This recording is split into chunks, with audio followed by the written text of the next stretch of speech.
Hey everybody, this is Andy, aka Love Retro BTW, across Twitter, Instagram, and Twitch. I do a podcast every Saturday called Cafe BTW, a morning gaming podcast, a retrospective look at the wonderful world of retro gaming, from interviews to guests. Join us every Saturday, like a Saturday morning cartoon, starting at 8 a.m., 11 a.m. Eastern. Also, if you're on Twitter, please join the brand new retro gaming community, a place to share, connect, and show your love for the retro gaming community. All the links are down below. And remember, enjoy the Gamers Week podcast.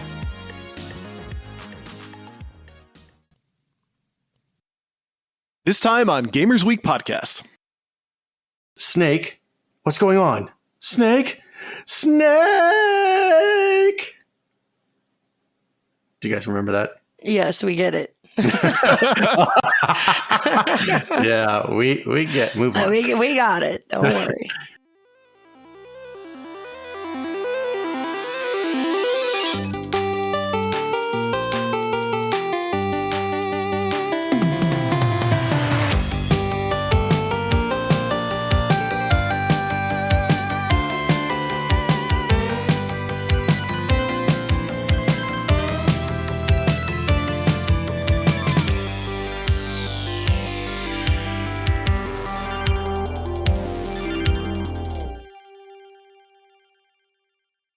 You just don't get it, do you, Scott? You pulled out a Dr. Evil. That's good. Just 1 calorie. Not that evil. Not evil enough. Just watching you guys jump seamlessly from movie to song to probably back to a movie again. It's something to behold. It's a gift. It's a talent. Mm-hmm. And why I can't be paid for these talents, I have no clue. You just haven't found the right audience, I'm sure. Oh, God. Hi, it's Donnie on YouTube, where I just talk about random movies and songs. Boom. 1 billion subscribers. Yeah, it's this free-form flowing show where I just quote things as they come to my mind. Yep. Please like, comment, and subscribe. This week is sponsored by Depends. Why the f*** would you say that? Because it depends. Because you think I'm old? No, I wasn't going to go that route. But No? Slow down, AARP. Now he's just being mean on purpose. I will cut you. All right, so you ready to start this? I don't think it's going to get any better than that. All right, welcome to Gamers Week Podcast. Like the name says, we analyze the best, worst, and weirdest headlines of the past week in the video game industry. This is episode 41. Today is Wednesday, September 28th, 2022. And my name is Ryan, a.k.a. Retro Game Brews, a.k.a. Ryebread, a.k.a. Fruitcake. And I will be your host for today's conversation, but I do have with me two fantastic human beings. The first will fight Satan in a rock-off after finding the pick of destiny at a local rock show. Donnie G. Retro. Donnie, how you doing tonight? Because it's the pick of destiny, child. I am doing perfectly fine. How are you? I'm doing fantastic. And next up, a woman who regularly attends Goth Girls Anonymous, where she opens every meeting declaring, "My name is Writer's View, and I used to say life is pain." Blue Williams. Blue, how you doing? You don't know me, okay? You don't know me at all. I'm doing well, thank you. Excellent. Goth Girls Anonymous. All right, so why don't we roll into our reviews, reactions, and requests.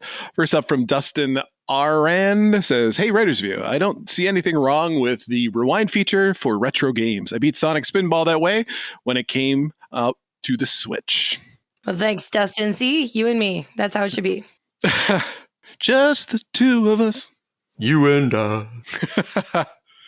Next up from Full Circle Toys. I heard you guys bring up the Tower of Power on the last episode. Don't forget your Sega CD backup RAM card so you can actually finish playing Lunar.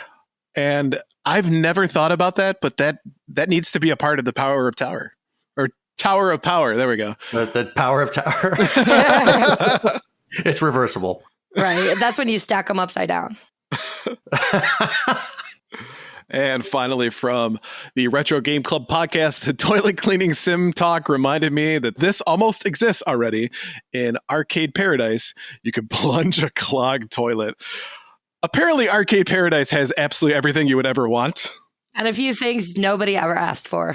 I don't think I want that at all. Yeah.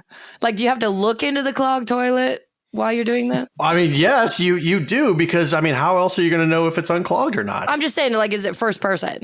Like, you got to view what's in the toilet. That is a good question. And now it's time for the very important poll. Oh man, my nipples got hard. Yeah, this is definitely the Gamers Week After Dark voice that we'll be using from now on. Gamers Week ASMR. Every Monday on Twitter, we post our VIP, which is our very important poll. If you'd like to participate, follow us on Twitter at GamersWeekPC. So this week's question was, what is your favorite game over music in video games? Coming in last would be Banjo-Kazooie at 12%.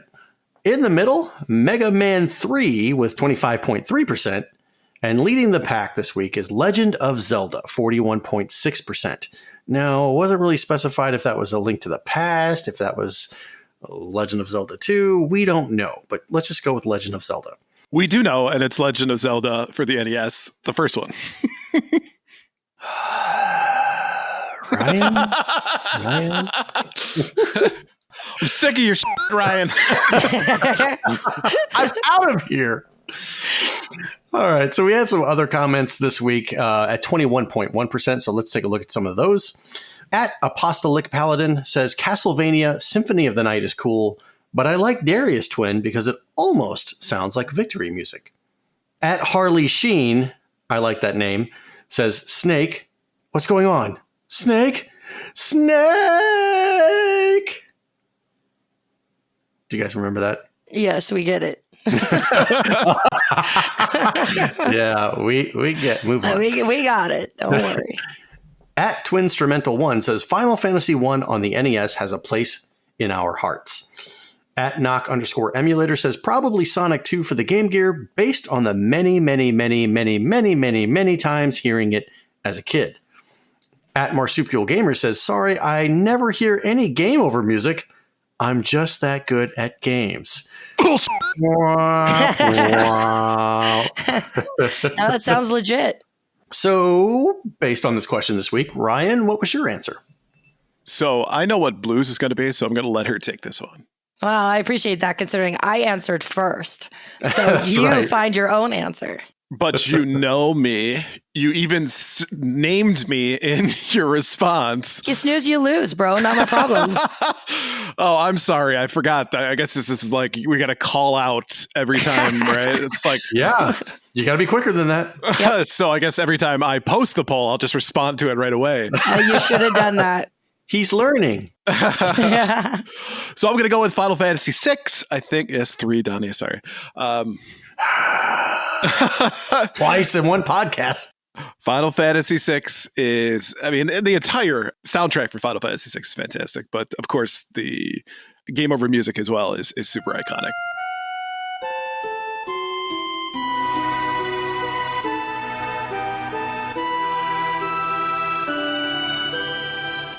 So because I can't pick my actual number one, I'm going to go with Final Fantasy VI. Blue, would you like to comment? I would, in fact. So everybody knows, including myself, that Ryan's actual answer is Chrono Trigger. Mm-hmm. But when I went to answer the poll, I looked through the answers and he hadn't answered yet. So I was like, ha, it's mine. In before Ryan to say Chrono Trigger. I mean, you can totally understand why it's his favorite because it's such a pretty piece of music. It is. Like, let's be honest, this is a difficult question. What is your favorite game over music? Most game over music sucks because it means you failed. Yeah. It's like every time you hear it, you get like a little bit angry. So to pick your favorite sounds like an almost impossible task. But Chrono Trigger is so pretty that I would happily listen to that piece of music anytime.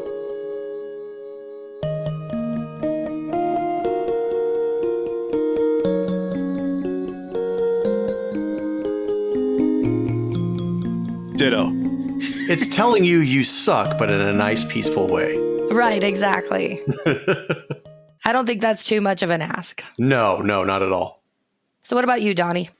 There are a myriad of games out there, especially when it comes to retro, which I think really kind of fits this question because I don't really recall any modern games with good quality game over music. I could be wrong. Well, I think that game over music has really fallen out of favor too. It has, but I don't want to go off on a tangent. The one that I chose was Sonic the Hedgehog.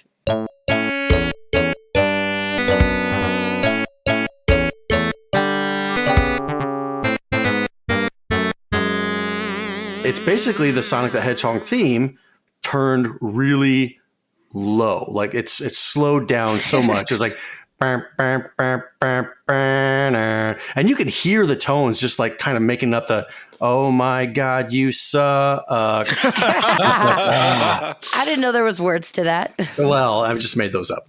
It's sort of contradictory to what Sonic is known for, going very fast. And when you listen to the music, it's like dun, dun, dun, dun, dun, dun, dun, dun, dun, dun. You're like, yeah, rock out. And then you die, and then it's like dun, dun, dun, dun, dun. You just failed your parents. Oh, thanks. And this is your favorite. It's not infuriating like I think it is. It's your favorite. It's not infuriating. It's the one that kind of it plays in my mind. Like when I do something wrong, or if I'm like trying to put something together and it's not going well, and I kind of like fail. It's like that music is always in the back of my mind playing. It's part of the soundtrack to Donnie's life. It's coming soon on vinyl. Well, no, if it's your soundtrack, shouldn't it be out on 8-track? Oh, snap.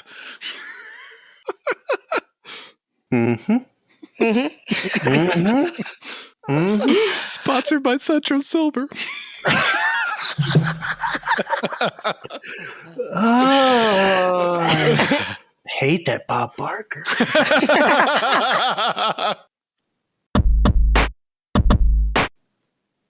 Why don't we go ahead and shout out our patrons for the week?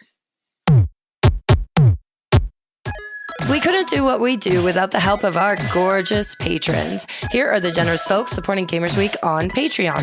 Bill Tucker, Ryebread's #1 fan, Fruitcake's #1 stan, Ducks with Thick Thighs, The Wizard of Zardoz, Clayman71, Great Saiyaman 81, B&T Zilla Guy, Geek With That, Crunchy Kong, Sheriff Snacks, Frank Grande, JNL Game, Love Retro BTW, Steven Sand, Ramboski, Terry Kinnair, Ducks in Disguise, Jim and Colleen, Games with Coffee, Davey PGH, The Red Ox PDX family, including Shannon and Luke, Zach Huge Thanks, Random Retro Dude, Princess Kitty Mew Mew, Bri Rice Secret Best Friend, Mega Retro Man, Gamatroid, and Emo-esque. If you like what you hear today, and we really hope you do, please consider joining us on Patreon. Your support helps cover the cost of producing the show, as well as other cool stuff we'll be doing, like prizes and giveaways. You'll also gain access to our weekly patron-only bonus cast called Gamers Week Uncut, Patrons with Benefits. Visit patreon.com/gamersweek or follow the link in the show notes to learn more. And by the way, if you're listening to the show for the first time, I don't normally sound like this. You say that. I know. I realize this is like week 3 of me sounding like I smoke 3 packs a day, but hopefully one day my voice will go back to normal. She is cutting down. Yes, I'm on 2.5 packs now. Virginia Slims. Yup. Give me a pack of Virginia Slims and rub my bunions. Oh, the visual. He's firing back. I see how it is. All right, so why don't we go ahead and check out our headlines for the week? Our headline segment is proudly sponsored by the Retro Game Club podcast. It's a fantastic, family-friendly retro gaming podcast. In each episode, Rob and Hugh pick 2 games to play and discuss, as well as news, interviews, and other topics. Right now, they're asking, where is the best place for retro collecting? Interpret that as broadly or as narrowly as you wish. Send your answers to email@retrogameclub.net or follow the link in the show notes. I'm going to have to say it's My area that I live in. Yeah, St. Louis. For crying out loud. Yeah, nobody's going to argue with that. Nobody who knows you is going to argue with that. I'm going to say, for anybody outside of St. Louis, I'm going to say family and friends. People who have stuff that's rotting in their attic or their basement, don't really know what they have, but they know, hey, you like video games, don't you? I got all this stuff in my basement. You want it? Yes, please. Yes, I do. So every really amazing haul that I've ever gotten is from a family or a friend. And honestly, that's a retro collecting, and in collecting probably in general, but like that's a pro move to let everybody know that you're looking for that stuff. Absolutely. And those are the best kind because they typically have like some of the most obscure stuff. Like maybe your dad or your uncle twice removed was an RPG guy and he's like, hey, you want some of these games? And the next thing you know, you've got Ultima on the NES or all the Final Fantasies for the NES. And you're just like, what? Like complete in box. And you're just like, he's like, well, I was meticulous. I like to keep all the maps and all the registration cards. You're like, thank you. I love you. From IGN, U.S. Homeland Security will spend $700,000 to investigate radicalization through video games. The United States Department of Homeland Security has awarded a nearly $700,000 grant to terrorism and security researchers to investigate radicalization through video games. Over the past decade, video games have increasingly become focal points of social activity and identity creation for adolescents and young adults, states the grant announcement on the DHS website. Relationships made and fostered within game ecosystems routinely cross over into the real world and are impactful parts of local communities. The announcement notes that video game studios of all sizes, in many cases, are not fully educated on how these extremists may try to exploit their games in an effort to radicalize the players. White nationalists have unfortunately found a footing in this space, as there have been groups on Steam who were openly espousing neo-Nazi beliefs and worshiping school shooters in the past. Steam has attempted to remove these groups, but the people behind this grant want to go further. Espousing? Espousing. Oh, espouse. Sorry. With all the e stuff going on in today's market, I thought that was espousing. I'm like, I've never heard of that. That's your online husband or wife. Right. I was going to say that. You want to be my e-spouse? Sorry, I have a boyfriend. An e-boyfriend? An e-boyfriend, right. Right. So yes, this does exist. Certainly does exist in certain communities.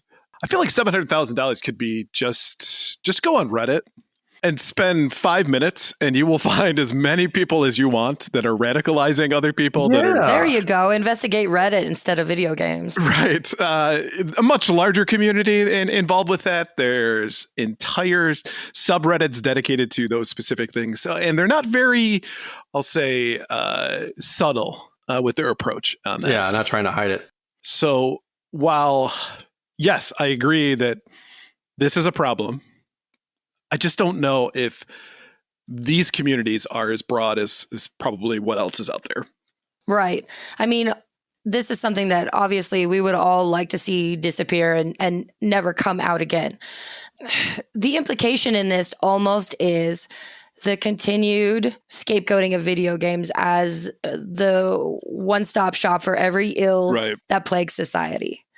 Now, we won't be able to tell if there's truly a wave of radicalization throughout video games that is truly a real problem unless we look. So in that sense, sure, go ahead and investigate. Let's find out for sure.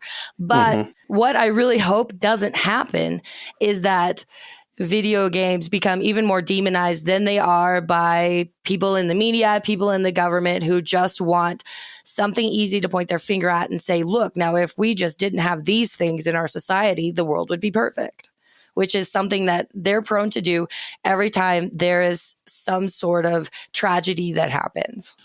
And I think in this case, you have so many different avenues or mediums that exist now aside from video games. Yes, video games do bring people together, but look at like what Ryan said with Reddit. There's other sites like 4chan.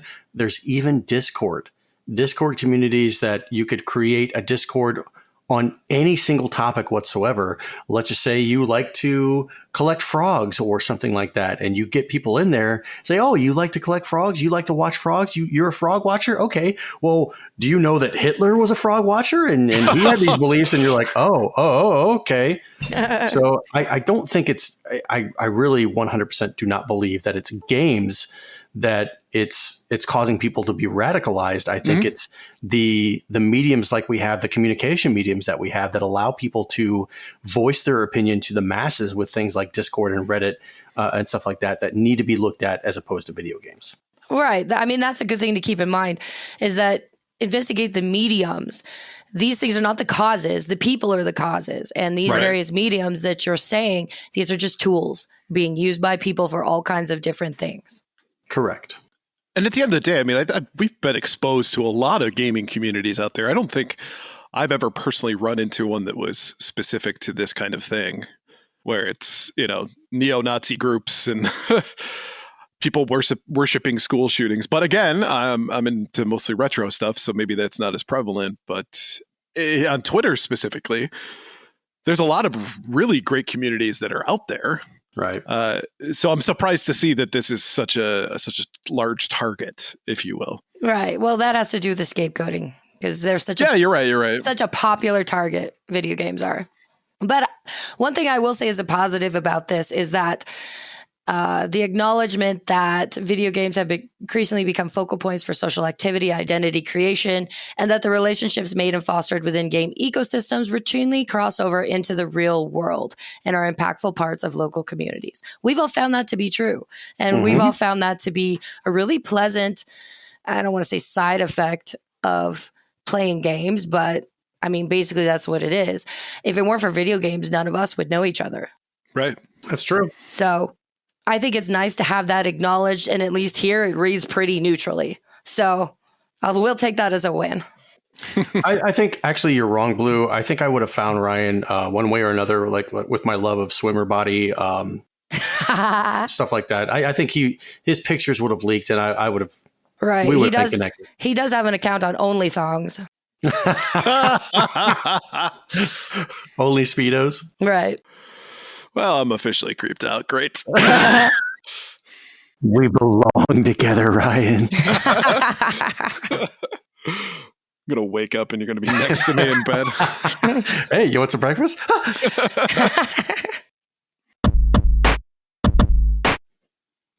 All right, next up from Eurogamer, Shuhei Yoshida says PlayStation Plus should be used to manage the life cycle of a game.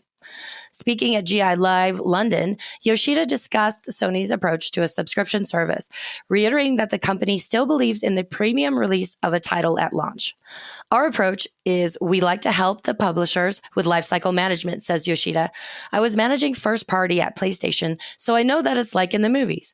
A movie comes out at the theater first, then goes to pay-per-view or a subscription service or free TV, every time generating new revenue and reaching out to a broader audience.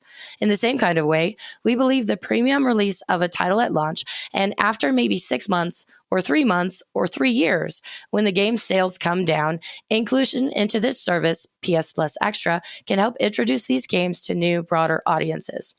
Sony has been adamant that new games won't be added to PS Plus on day one, unlike competitor Microsoft Game Pass.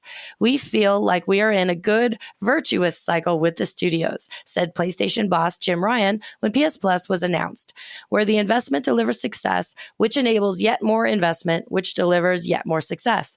We like that cycle, and we think our gamers like that cycle. So, hey, you want to pay for this really expensive service and play really old games? Yeah, exactly. I mean, it's kind of a catch-22. Like, everything he says makes complete sense to me. I don't understand why you would put all this money into developing and marketing a game just to give it to people for free or for $10 a month or whatever it is on its launch day. Why on earth would you do that when you could be hoping that people will actually pay for the game? But then you just made an excellent point right there, is why should I subscribe to your service just to play really old games? Right. Especially ones that have been out for 3 years. Yeah, well, aside from the fact that I don't think there's anybody out there that can keep up on absolutely every new release. No, you're right. You're right. But yeah, I mean, you make an excellent point. I think what they're trying to do is delineate themselves from Game Pass. They need something different because, again, that's a commoditized thing that's happening because Game Pass came out first. They're first to market with this idea. They've done it very well. It's been extremely popular. It's sold a butt ton of Xbox Series X's and S's. So they got to do something to draw people to PlayStation that's different, that's not the same as to what Xbox is doing. So this is their way, I think, of eliminating the commoditization of these services. So I get it. You're just going to have to choose as a gamer. Do I want it day one or do I want it later on? Because I'm somebody with a huge backlog. It's going to be preference versus the old exclusives model that's been around forever. Well, and not only that, but with the cost of games haven't changed. They really haven't. If you look at what they were in the 90s, new releases were about the same that we're paying today. It's affordability. It's are you the type of person that has to have this particular game when it launches day one? Right. Or can you wait a little bit? Are you a patient person to where you're like, oh, okay, 6 months down the road, it's now a greatest hits title and you can pick it up for $19.99. Mm-hmm. There are certain games that I love that I'm buying launch day. I'm buying day one and I'm investing a lot of time in that. But then there are other games down the road that I'm like, yeah, I'd like to play that, but I think I don't think I want to spend $70 or $69 on that game when I can spend $15 and still have the same experience that I would on launch day. And I think one of the interesting things is Yoshida here likens it to the movie industry, where films go to a theater first and then later they go to streaming services. Well, what did we see over the pandemic? Because theaters were closed and studios were desperate, they started putting out movies on streaming services as their launch, as their debut. Mm-hmm. And everybody hated it. The studios hated it. The actors hated it because they made so much less money. So if you take that and kind of apply it to what we're talking about here with video game launches, do they make less money if they go straight to streaming? And if so, who is getting a smaller share? Is it the devs? Is it the publishers? Is it Microsoft? I kind of doubt it's Microsoft. I think at the end of the day, it's the developers, right? Or the publishers, or however that dynamic works between the developers and the publishers. So I'll be curious as to how Microsoft responds to this. Yeah. Or I mean, they've been doing Game Pass for so long, they probably don't care. But they'll come out, they'll have a press conference. He'll say, Xbox X, $99. Drop the mic and walk off the stage.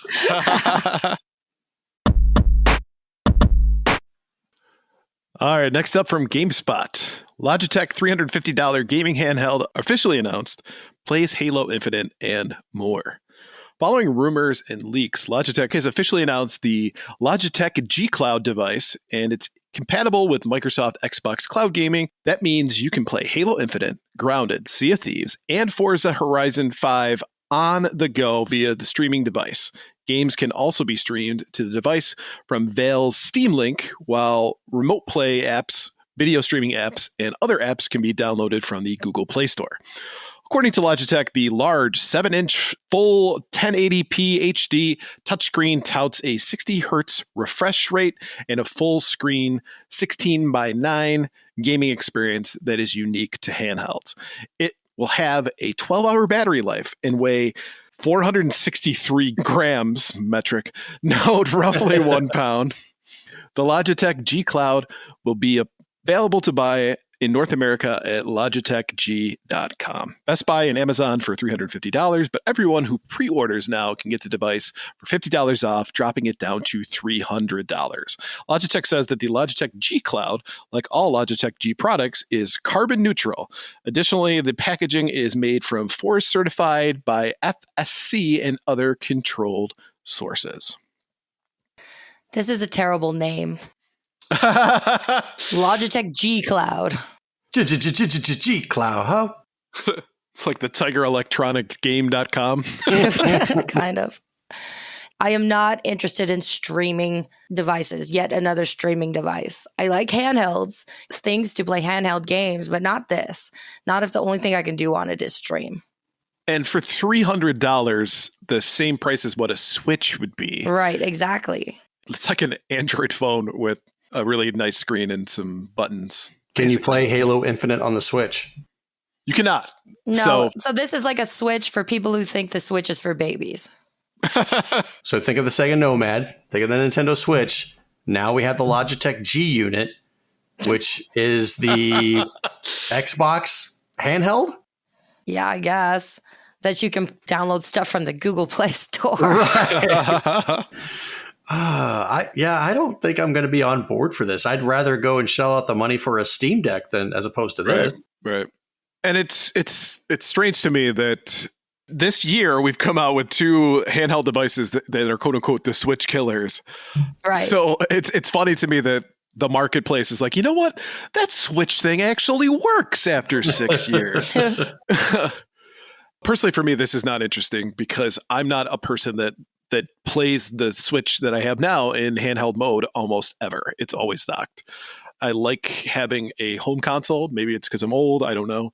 Whatever. Mm-hmm. But I just don't see a market for me on this because if we're talking about when I would use it, right? Most people are going to use it in bed. I just go straight to bed. I don't need that. Most people would use it on public transit. I drive my own car. So I'm definitely not their target market for this. But yeah, sure. I'm sure there are people who would love to have something like this. But I don't need this, so I probably won't be buying it. Have you played your Switch on the toilet? No, I don't. Oh, okay. What on earth do you do on the toilet? I'm deep in my own thoughts. One knuckle, two knuckles? Better make it 3. But yeah, the thing that is really a problem with this, for me, I guess, is the price. $350. As you said, Switch is $300. So I'd rather just have a Switch. Or like Donnie, you're talking about the Steam Deck. Steam Decks go for anywhere from $399 to $649, depending on what size of SSD. So Ryan said he's not this target audience. I guess I'm not the target audience, even though I love handheld gaming devices.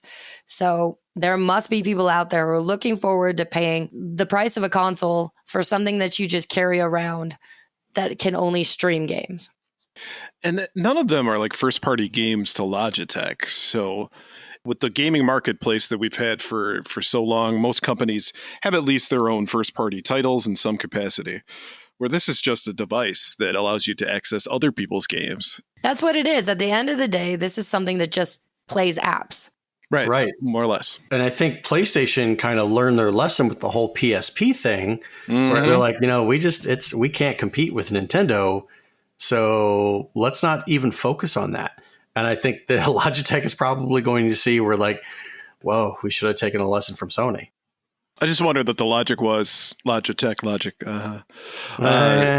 is that this was going to be like their foray into the gaming space. But realistically, it's a really nice Soulja Boy console. Superman. Oh. I think Logitech should just stick to devices. They're doing so well in that market with keyboards and mice and headsets and what have you and peripherals. Stick to what you know. Then again, we said that about Microsoft when they were like, oh, we're going to make an Xbox. And stay in your lane, Microsoft. Jeez. I was wholly wrong about that. Stay in your lane, Microsoft. Stick to computers. Well, we see how that turned out.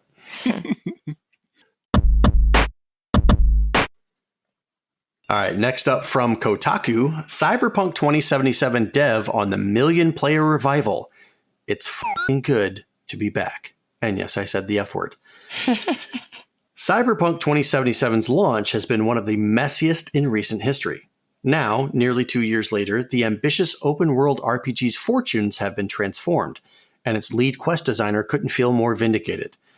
Ever since Cyberpunk 2077's excellent anime adaptation came to Netflix earlier this month, the sci-fi shooter has been rocketing back up the charts, becoming the best-selling game on Steam again and bringing in over 1 million total players a day.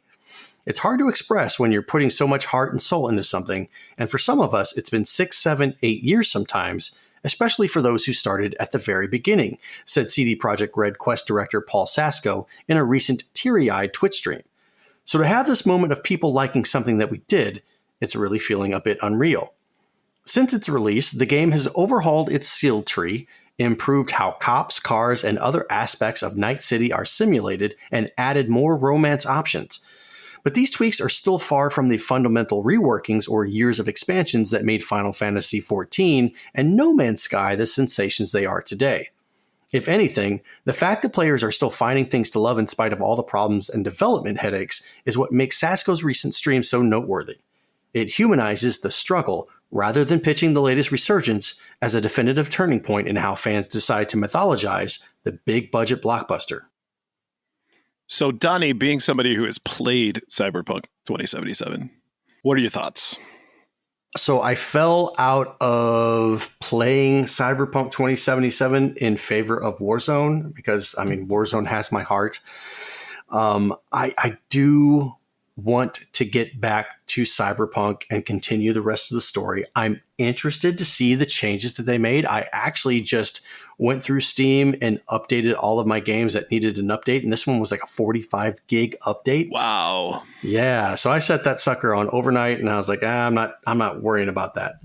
I'm interested to get back into Night City, see what they've done. As a PC player, I didn't experience a lot of the hiccups and headaches that console players did, especially last-gen people on the Xbox One and the PS4. Mm-hmm. So when I played Cyberpunk 2077, it felt smooth. It felt natural. I liked it. I liked the choices that you could make. The skill tree, I don't really remember. It's going to be alien to me whenever I go back and play it. But I think I'm looking forward to getting back in there and seeing what it's got. Honestly, I think that this is the time in which maybe I'll get into it finally.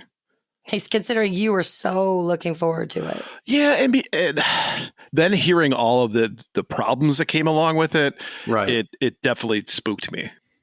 We were some of those who played it on the last gen. We played it on a PS4 Pro.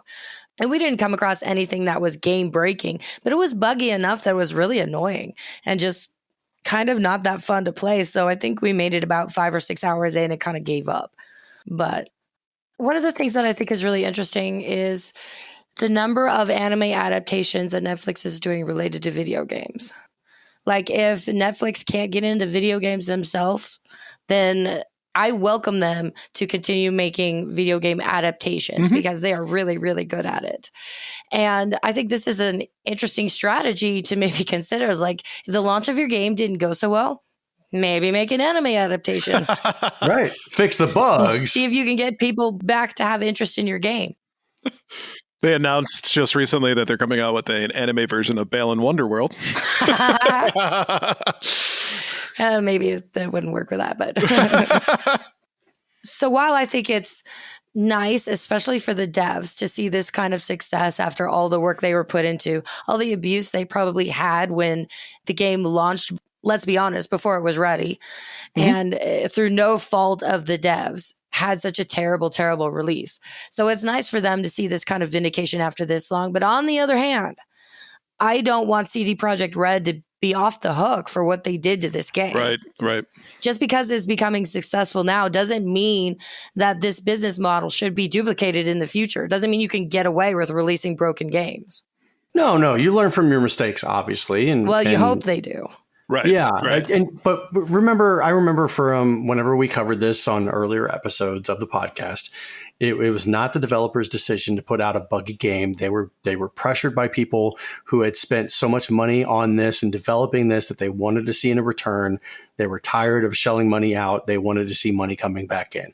And so this was definitely not their fault. So listen to your developers. If they say that the game is not ready, it's not ready. Didn't the shareholders sue CD Projekt Red? Right. Yeah. For the bungling of the release of this. So these people probably got off scot-free and actually made more money than they would have normally. Yep. So they're the problem.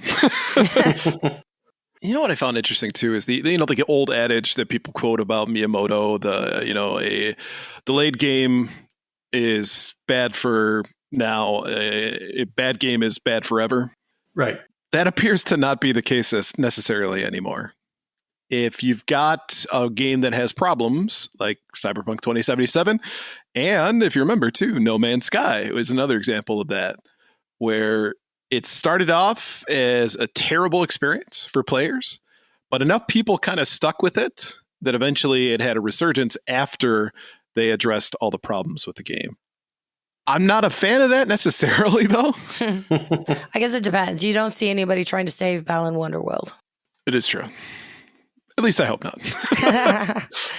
I don't know if some games are just too far gone, or if some games they have put way too much money into their development that they can't allow it to fail. And both No Man's Sky and Cyberpunk 2077 are exactly examples of that.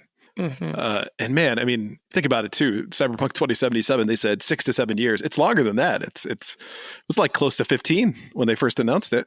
So to have a game that was less than stellar probably wasn't going to do well anyway. Mm-hmm. They really created a unwinnable situation for themselves. Exactly. All right, so why don't we jump into our top 3 new releases for the week? All right, first up is Brewmaster Beer Brewing Simulator. We got to have a simulator game for everything now. And this is out on the PC. Brew your perfect beer in this relaxing home brewing sim.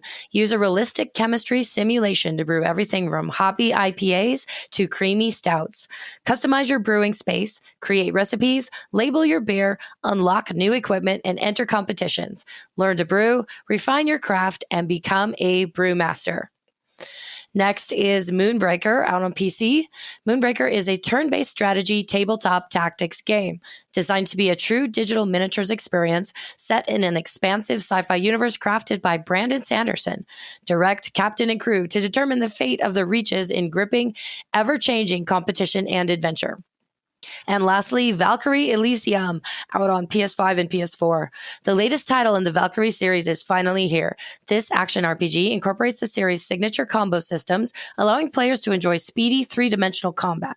The game's unique art style beautifully depicts a collapsing world as Ragnarok looms, with series veteran Motoi Sakuraba returning to enrich the title with an unforgettable soundtrack. So of these 3, which game are you looking forward to, Donnie? None of them, really, none of them. I hate simulators. I really do. I can't stand them. It's like I'd rather do the thing in real life as opposed to playing a video game of it. Valkyrie Elysium, it's just another RPG, same old crap, different day. I know, hate me. I can feel let go of your anger. I can feel it. Moonbreaker, I think we discussed that a couple of episodes ago because of the true digital miniatures experience. Uh-huh.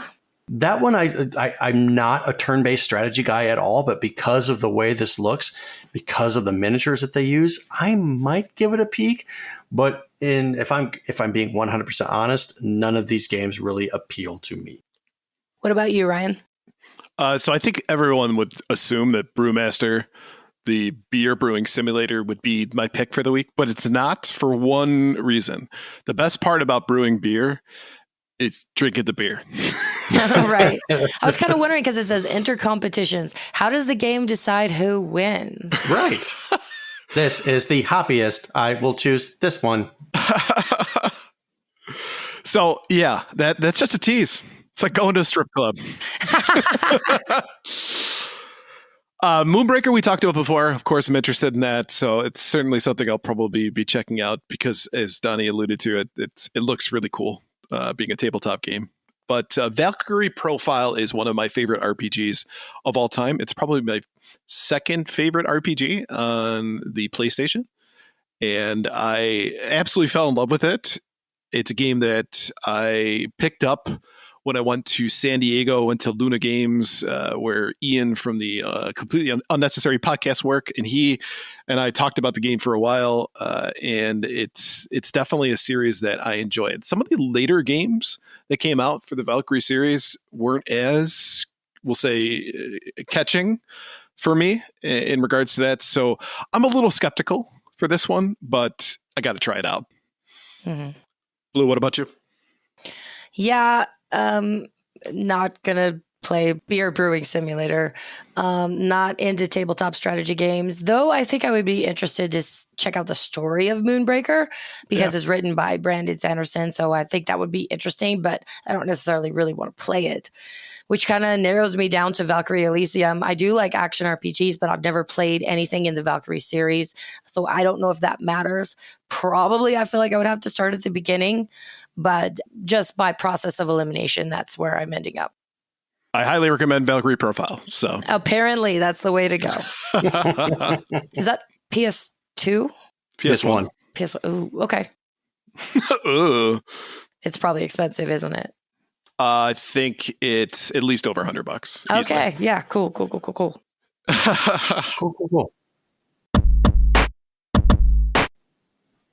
All right, so why don't we jump into our main topic for the week? From Games Radar, the 10 best NES games of all time. What a loaded list. The best NES games of all time are all classics. They aren't just fantastic video games in their own right, but experiences that helped establish Nintendo's biggest franchises and make the manufacturer a force to be reckoned with in the industry. Not only are we talking about the introduction of some truly legendary first-party franchises, but the best NES games also include plenty of fantastic third-party releases. So without further ado, let's explore the best NES games of all time. Coming in at number 10, Duck Hunt. Dun, dun, dun, dun, dun, dun.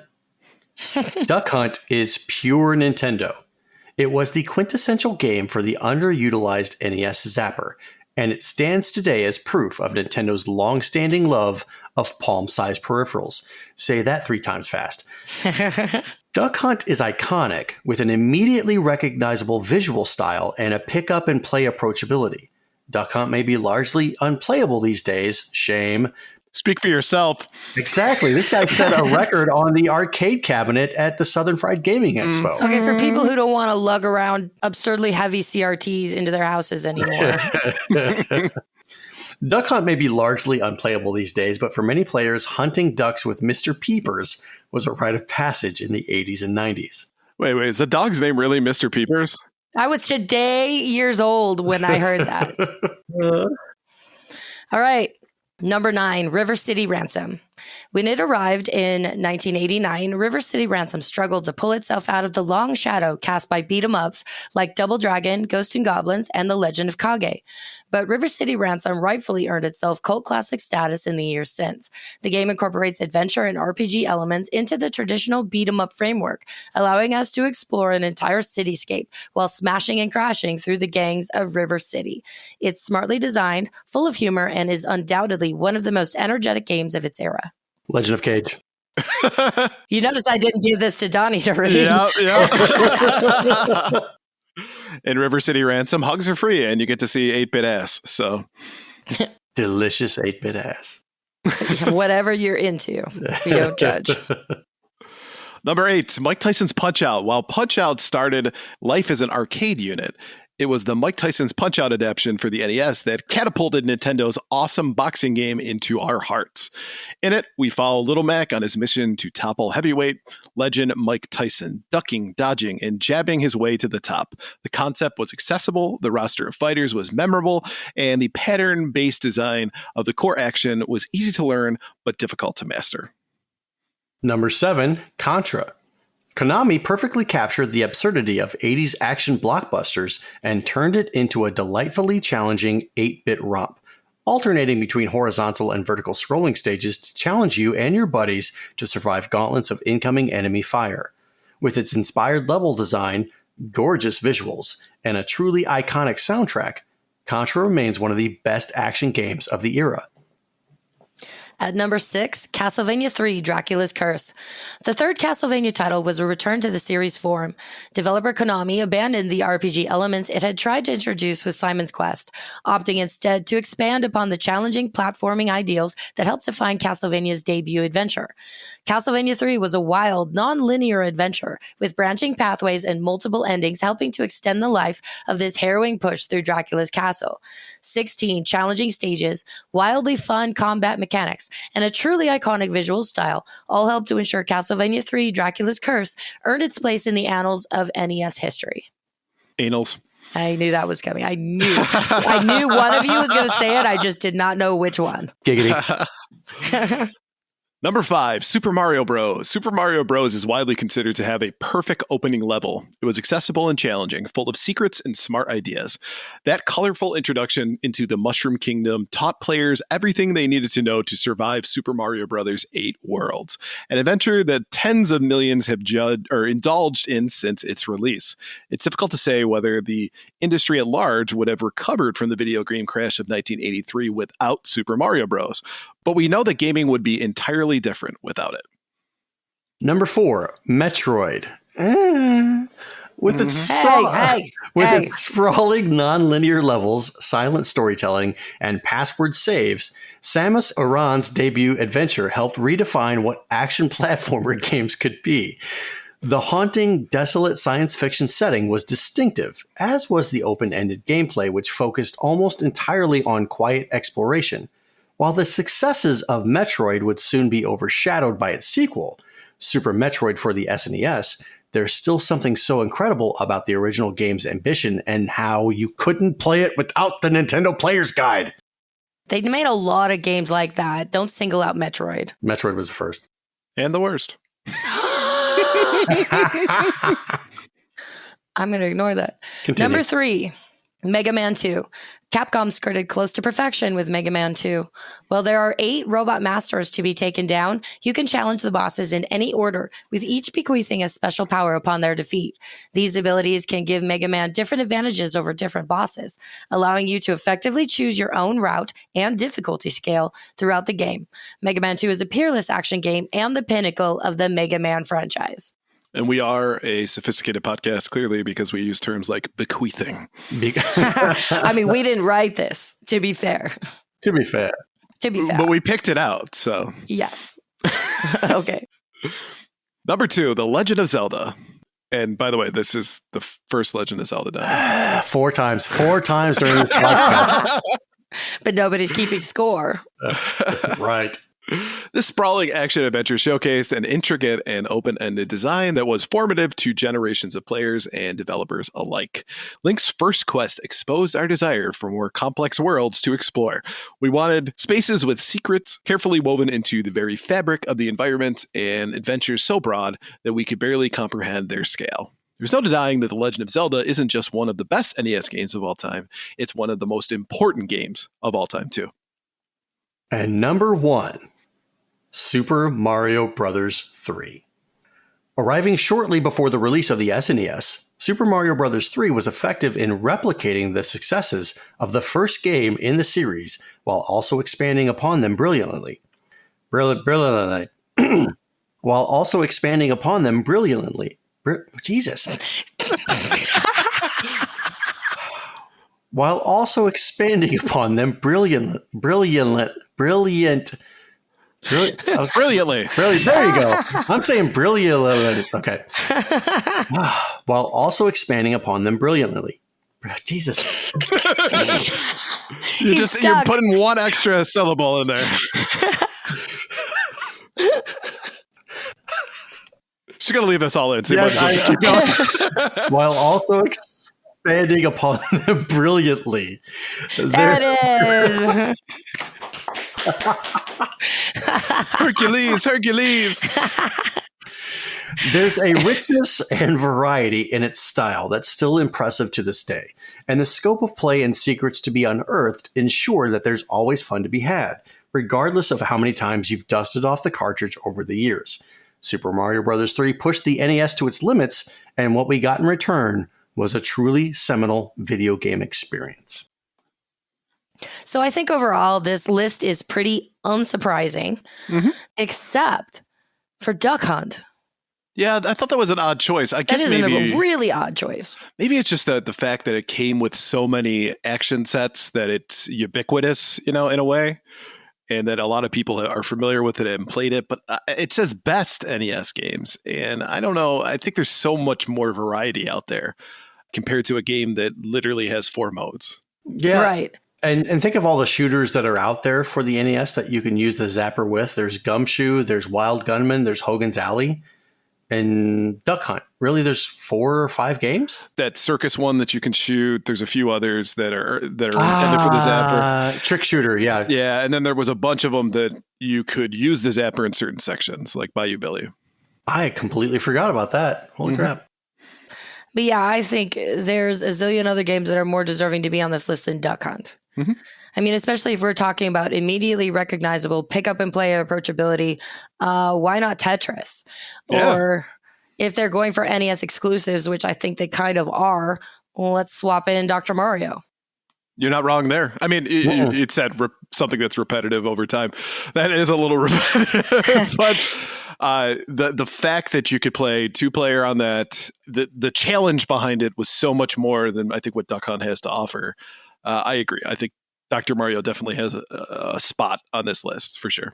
But most of the games that they covered were spot on. No question. Right. I would personally swap out Metroid, though. So hear me out here. Hear me out. That's some bullshit.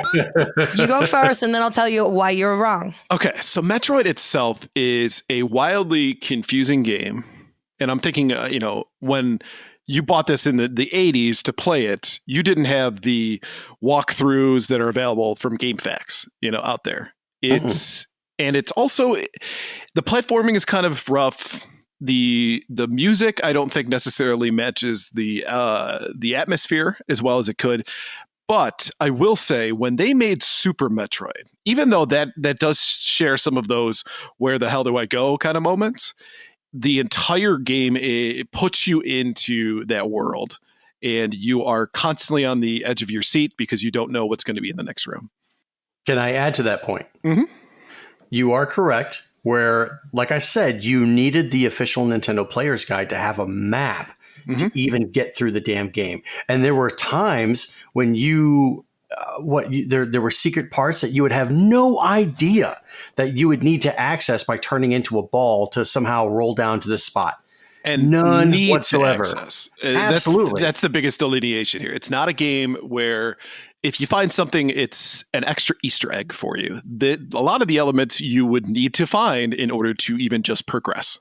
Correct. So knowing this, I think maybe Metroid was a little bit before its time. Agreed. Maybe it should have been released in the midway point of the NES lifecycle, because people might have been more familiar with the NES and stuff like that. I could be talking out of my butt. I don't know. But I think maybe Metroid being released a little bit later might have made its spot on this list more believable than one of the earliest NES games released. And personally, I've never really understood the love for the first Metroid as much. But then again, I did not play this as a kid, though. So I went back and played it as an adult, and it was like, what the hell is this? I did play it as a kid, and it was extremely difficult. So, but I can see Blue's point, and she hasn't even said anything yet. Yeah, I'm just waiting for you two to shut up. Because of the adventure like that you get from Legend of Zelda, it transposed over into Metroid, where it was more of a platformer as opposed to Legend of Zelda was, which it wasn't. So you couple the platformer with the RPG elements of trying to open new spaces, get new items, and use them to your advantage. That to me says something, but just too difficult of a game for a kid to explore. You have the floor, Blue. Okay. I shall first start out by saying that somebody who hates Metroidvanias like Ryan does shouldn't discount an entire game just based on the fact that it is a Metroidvania. Metroid birthed an entirely new type of game where you have this giant world and it doesn't hold your hand to help you figure it out. You better figure it out. And yes, it was hard, but let's be fair. So many games were hard back then. That's why the term NES hard exists, because this was a time when game developers said the best way to make a game replayable is to make it really freaking hard. So that's what they did. And plenty of people figured it out anyway. It's not nearly as cryptic as like Zelda 2 or Castlevania 2, where there's just soft blocks if you don't do something right. Right. With Metroid, you can still keep beating your head against the wall. Yes, it could be frustrating, but you can get there. It never really stops you. And once you learn the game better and learn how to do it, you can break the shit out of this game. That's what people love to do. That's why people love Metroid, the series, is because the developers created it in such a way that you could just skip entire sections of the game once you know what you're doing. But when you think about the atmosphere that it created, that oppressive, terrifying atmosphere, and it introduced Samus Aran, which, again, you didn't need the player's guide because a lot of people could beat it. And then based on how quickly you could beat it, you will find out whether or not Samus was a girl. That changed the ending you got based on how quickly you got through the game. This is easily, I would put this maybe higher than Mega Man 2 personally on my list. All right, but putting the Metroid debate aside, are there any other games that you feel deserve a spot on this list? One thing I will say is that this is very Western focused. So, right. True. Not a lot of RPGs, actually I don't think there's any official RPGs on this one, except for maybe River City Ransom could be RPG-ish. Yeah. So, I mean, I would put Dragon Quest or Dragon Warrior 4. I think of that as a absolutely fantastic game with an amazing story, and just the gameplay elements to it are fantastic. It was created much later in the life of the NES, so it was able to utilize a lot more of what the NES had to offer. So that certainly helps that. But that's the one I think I would add personally. What do you think, Tony? I'm definitely not going to say Bubble Bobble. You ruined my joke. God damn it. That's why I was asking you first, and then I was going to go. So I was going to say, obviously, it's Bubble Bobble. Right. Of course you were. I think the NES library is expansive.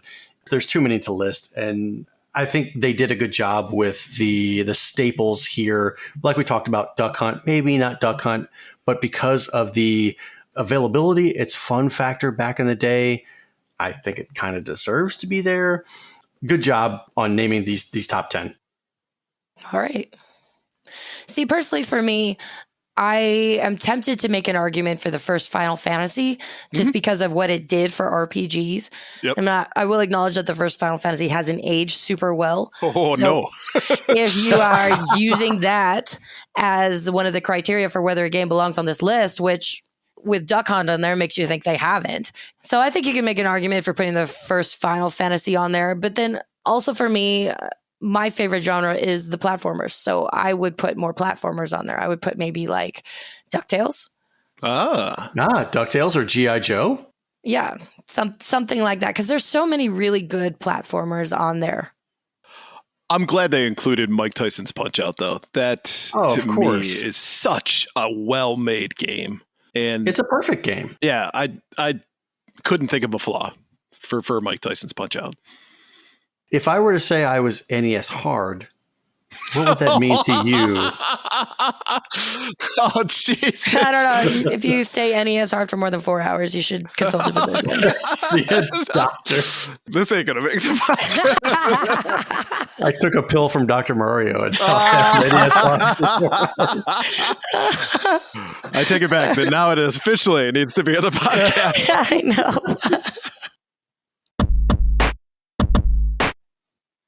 All right, before we move on, let's take a quick break to talk about our sponsor. This segment is proudly sponsored by the Elitist Podcast. It's a show where three friends and occasional guests play games about video games, including trivia, game show games, and more. Here is this week's trivia question. It's an inside joke these days with Civ players, but back when Civilization 1 came out, a significant number of players were surprised to find out that the mostly peaceful and pacifist AI Gandhi, world leader, had a nasty habit of suddenly launching nukes every turn. Do you know why? Tune into the Elitist Podcast this Wednesday to hear the answer, and you can find the Elitist on your favorite podcast platform. We'll also have their links available in the show notes. I'm saying he was really, really hungry. Okay, he was really, really hungry. Well, that makes sense, right? Yep. He's hangry, so he started nuking everybody. Blue, what do you think?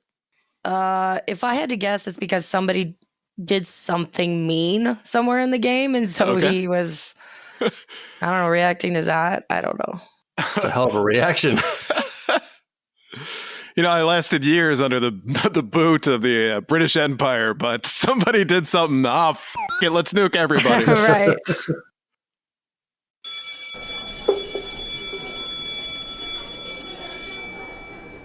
Thank you for coming, students. Please take your seats and welcome to Professor Ryebread's Gaming History 101. In today's lesson, we are going to talk about a game that created the genre of survival horror. And no, I'm not talking about Resident Evil. We'll be discussing the history of Sweet Home on the Nintendo Famicom. So before I get started, are either of you familiar with Sweet Home at all? A little bit. Alabama? Not Sweet Home, Alabama, no. Oh, sorry. No, then I'm not. Yeah, big fans of Leonard Skinner on the Famicom. Though, that's not outside the realm of possibility. There's a Holy Diver game on the Famicom. Is there really? Yep. Holy Diver. Maybe I should do that for one of these. Okay. So, starting off at the beginning, let's first cover the fact that movie-based games were something that was commonplace on the NES and Famicom back in the 1980s. Jaws, Dirty Harry, Beetlejuice, Friday the 13th, Nightmare on Elm Street, Back to the Future, Who Framed Roger Rabbit, Wayne's World, and Ghostbusters, just to name a few. Wait a second. You had me play this game before. The Sweet Home game? Yes. I think I was, whenever I was streaming, you mentioned this game. Yes. Oh, okay. All right, continue. Yep. So what do most of these games have in common? Well, they're all awful renditions of classic movies. LGN is infamous for the number of movie-based trash that they were pushing out in the 1980s and 90s. So with that kind of reputation, why did they make so many movie-based games? Well, simply put, we bought them. A lot easier to entice someone to buy a game for a franchise they already know than introduce them to an unfamiliar IP. However, once in a while, a game that lived up to the hype, Batman the video game on NES, I'm looking at you. Sweet Home was another example of a game that delivered, and many feel exceeded the entertainment that the movie had to offer. So Sweet Home, for those who are unfamiliar with the late 80s Japanese cinema, how could you not be, is, and spoiler alert on this one, a film about a small film crew that visits the old abandoned mansion of famous artist Ichiro Mamiya, who left several precious frescoes inside his house. The team wants to restore and publish the paintings, and a film documentary about the Mamiyama and his arts soon follow. After they enter the mansion, paranormal events betray the presence of a poltergeist. Soon, one of the crew is possessed by the infuriated ghost of Lady Mamima, Ichiro's wife. The team discovers a makeshift grave where a toddler is buried. The boy is Ichiro and Lady Mamiyama's son, who fell into the house's incinerator one day and was buried alive. Good God. Yeah, right? Since then, Lady Mamiyama's ghost haunts the mansion, killing any trespassers. The movie itself was made in tandem with a Famicom game developed by Capcom. In fact, gameplay footage was displayed during the film's trailers. So that begs the question, what kind of game is it? Well, Sweet Home is a role-playing game, RPG, set within an intricate mansion. There are 5 playable characters who can venture solo or explore in teams of 2 or 3. The player can switch between characters and parties at any time. The 5 characters have their own unique items that is necessary to complete the game, including a camera, a lighter, a medical kit, a lockpick, and a vacuum cleaner. Along with these items and others, they can be picked up and dropped anywhere and retrieved later by other characters. Now, Sweet Home places emphasis on puzzle solving, item inventory management, and survival. The player must backtrack to previous locations in order to solve puzzles using items acquired later in the game. In this sense, the interconnected mansion is gradually explored in the style of a Metroidvania game. Enemies are encountered randomly, and the player must fight or run away through menu-based combat. Battles are presented in a first-person perspective. I want this to be ported to Switch. Really bad. Absolutely. And the interesting part about this is I was completely unaware this existed until one day I went to a retro shop and they had a repo copy of it. I was like, what the heck is this Sweet Home? And the name of it, of course, does not really tell you that it's a horror-based game. You're like, oh, Sweet Home. It's like probably like Kirby, right? But you know what's cool about the game, too, that made it really ambitious is that the story is actually told through cinematic cutscenes and through optional notes, such as secret messages, like diary entries of past visitors scattered throughout the mansion. And that also is a means to provide you with clues in order to solve the puzzles. So the game itself features those QuickTime events, and when a player comes across a trap that requires a quick decision to be made, or else they will be killed. So you've got to make a decision quickly, or you're dead. And the biggest part of this that was not very common at the time is when a character dies, they remain dead permanently for the remainder of the game. Permadeath. Oh. Yes. Now, the items that serve the same purpose as the dead character can be found near the corpse, so you don't lose the vacuum cleaner. So one of the reasons that perhaps made the game work so well was, though, that the film's director and executive producers were involved heavily in the project, serving in the role of supervisor and producer of the game. The directors told the development team not to be concerned with following the movie to, say, like a T, and as a result, that allowed the developers to expand the narrative of the movie and create alternative endings based on the player's gameplay choices.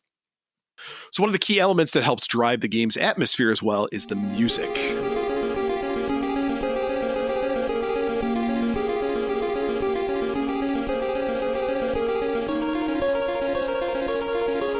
Dark and foreboding puts the player in a mindset that terrifying things are close by and you have to keep your guard up. The game was hugely popular in Japan and received rave reviews, even outperforming the movie itself, which is considered to be fairly mediocre. Sweet Home is considered to be one of the greatest horror games ever made and a landmark in the evolution of horror game design. It's often cited for laying the groundwork for survival horror genre, and Alistar Pinstoff of Destructoid believes Sweet Home to be the single best Famicom game and dubbed it one of the very best games ever made. He also cited it as being the first game to realize the full potential of a cohesive world, as in the Metroidvania genre, even though Metroid attempted it first. Now, the game's popularity in Japan led to the desire to create a sequel, with Sweet Home's director Tokuro Furukawa serving as a producer for the new game. However, the game would eventually be released as another game, but shared many elements of the game that made it particularly scary. Do you know what game that is? Mm-mm. Any guesses? I do not. Well, that's surprising because I think it's one of your favorite games, and it's Resident Evil. Oh, that's too easy of an answer. Yeah. I figured there was something else in between. Obviously, Right. Resident Evil, but Right, but Resident Evil was supposed to be a sequel to Sweet Home, ironically enough, when it first started. No kidding. Yep.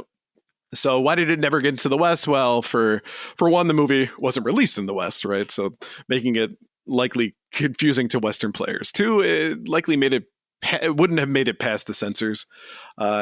boo. In a place by Nintendo of America, right? We know that one. And the fact that RPGs probably were very popular at the time. But a fan translation was made in the year 2000. It actually took them a year to translate the whole game. And a ROM of the game can be found on the internet or through reproduction cartridges. So, in summation, Sweet Home has influenced the survival horror genre, resulting in many games that are beloved by gamers today. So, if you have the means to play it, I recommend.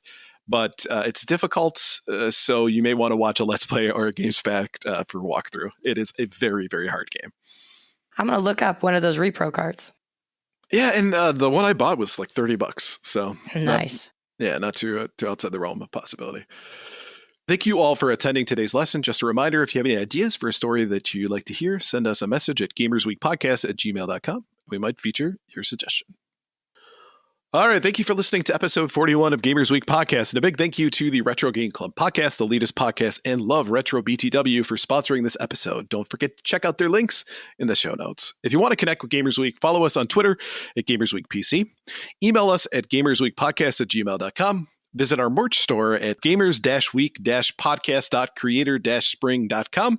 If you want to do it the easy way, follow the link in the show notes and join us on Patreon at patreon.com/gamersweek. Finally, since you made it all the way to the end of the episode, please leave us a rating and a review to let us know how we did. We really do value your feedback. While you're there, consider subscribing on iTunes, Spotify, or your podcast platform of choice. You notice how he said moich? Moich. Moich. Our moich store. I guess you owe me that one. It's brilliant. Brilliant. What the? All right. Good night, everybody. Yep. Good night. Good night. Metroid suck. I'm cutting that. Please don't.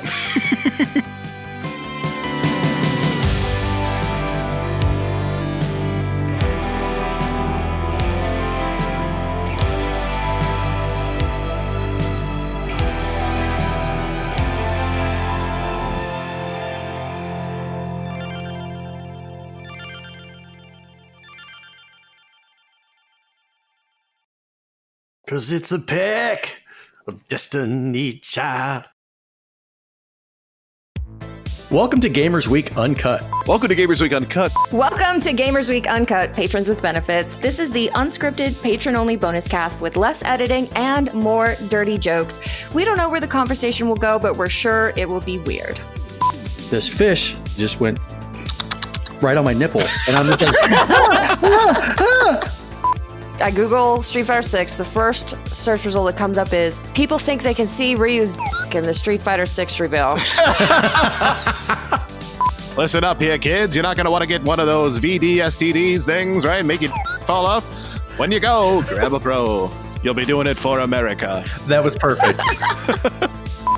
If you want to hear weekly episodes of our patron-only bonus cast, join us at patreon.com/gamersweek.